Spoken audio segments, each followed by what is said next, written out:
All right, so I'm going to lay out and share with you how to find ways to make an environmental impact wherever you might be in the world. It's a video I wish I had seen when I was in my teens or maybe early 20s that would have probably shifted my perspective on how to start making a difference in the fields of environmental stewardship and conservation. It's a bit of think globally but act locally. All right, so these are the actions that I've personally taken, and I think they will help you with your journey towards becoming an active conservationist and figure of good and hope in the world as well. Because possibly, like you, when I was a kid, coming into my teenage years, I dreamt of ways to get involved with saving the world and all the animals in it, right? Does that sound familiar? I don't know, maybe you can relate.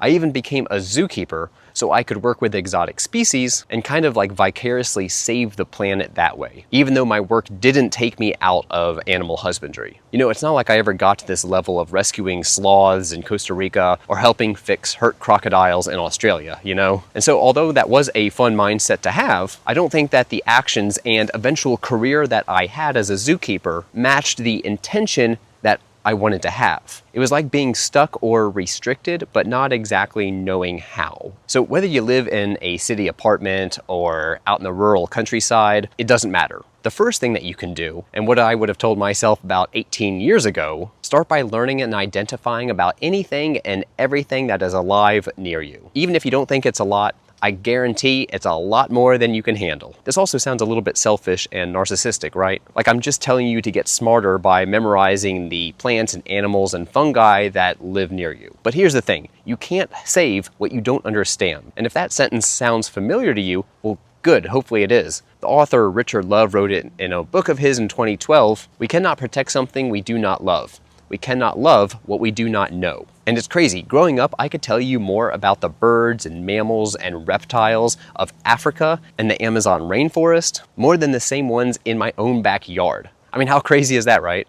I mean, no wonder I wanted to protect animals across the globe and ultimately just be left like barely scratching at the surface and making a dent later on. My point of view was all wrong. Okay, well, maybe not like all wrong. It's not like learning about cool stuff everywhere should be discouraged, right? But if I could have identified the trees and insects and birds in my own backyard and neighborhood a lot better growing up, I could have passed on that appreciation to friends that would ultimately make decisions and choices in how to treat the environment themselves. What an impact, right?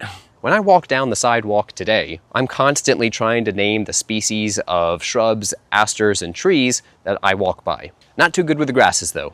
I'm getting there. So that's number one for you. Just start identifying things. It's the foundation for everything else. Next action I would do, upload things you see to iNaturalist. Now this is a bit ironic though, because iNaturalist wasn't even created until 2008, which happens to be the year I graduated high school. So it wouldn't have been too much of a help to me back then, but there's no excuse for anybody now. And the reason I have it so high up is not only will it help you with action number one, but there's actually a very real chance that a researcher somewhere will use one of the observations in some way. There's already been over 7,000 peer-reviewed studies that have used iNaturalist observations as data points in the paper. You never know who or why someone might think an observation of like a cricket, roadside weed, or maybe, I don't know, like a funky looking snake might be important. You are directly helping scientists make better sense of the world and ultimately help protect it. It's pretty neat, right? And finally, don't be afraid to be a one-man army, or maybe a one-woman army, right? You see a box turtle trying to cross a really busy road? Well, put it in reverse and back that thing up, Terry. If you don't save him, who will? I've literally pulled over, jumped out of my car, stopped 2 lanes of traffic, and grabbed a box turtle that was on the middle yellow line. And guess what? Nobody honked or like flipped me off when I was doing it. And this was in Atlanta too, okay? You know what people did do in their cars though? They waved at me and gave me a thumbs up.